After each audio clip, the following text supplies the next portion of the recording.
Hi everybody, my name is Rachel Bishop and today I will be presenting my presentation on SDG 1 in India.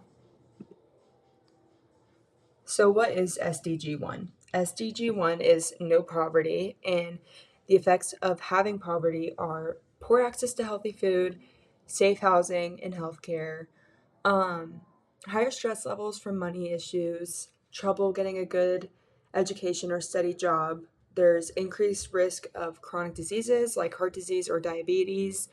There's limited access to mental health support, shorter life expectancy overall, and more exposure to unsafe environments or pollution, harder time breaking the cycle of poverty for future generations, and less opportunities for recreation, rest, and social support.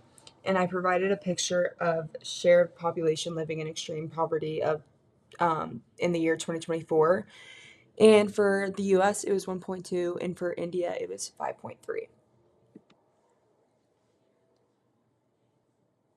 So the targets of SDG 1 are end extreme poverty everywhere, reduce poverty by half for everyone, provide help like social protection programs, make sure everyone has access to land, money, and basic needs, help poor people recover from disasters and problems, give more money and support to fight poverty. And I also shared a picture here of the percentage of the population that either benefits from or contributes to at least one social protection. This includes programs such as maternity benefits, unemployment benefits, and pensions. So for the US, it was 78.8, and for India, it was 48.8. So the US versus India for SDG 1, the US has low extreme poverty rate, but income inequality is high here. Homelessness and housing costs are major issues here, especially in big cities like New York City or LA or just any big city. There's many social protection programs like food stamps, Medicaid, unemployment benefits. There's focus on job creation and raising minimum wage in some states. And there's poverty is more common in rural areas and among minority groups. And for India, there's higher poverty rate compared to the US. Many people in rural areas still live below the poverty line. Government runs programs like housing and jobs and food subsidies, and they focus on improving education, sanitation, and rural development. So, addressing SDG 1 using GITs.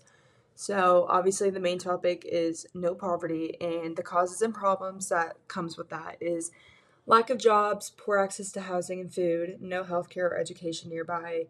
The solution for this is the maps show poor areas. It finds places with no schools and helps plan disasters responses. And the expected outcomes of this is less poverty in rural areas, faster disaster help, better access to food, jobs, and housing. And how GIS helps SDG 1 in India, it finds flood risk villages, tracks who gets AIDS, and maps rural poverty and food needs. The solutions for this are to create more jobs and training programs, improve access to education and healthcare, provide social protection such as cash help and food aid, build affordable housing, support small businesses and farmers, use GIS maps to target poor areas, improve transportation to connect people to work, and encourage equal pay for men and women. I hope you all enjoyed my presentation on SDG 1 in India. Thank you so much for listening.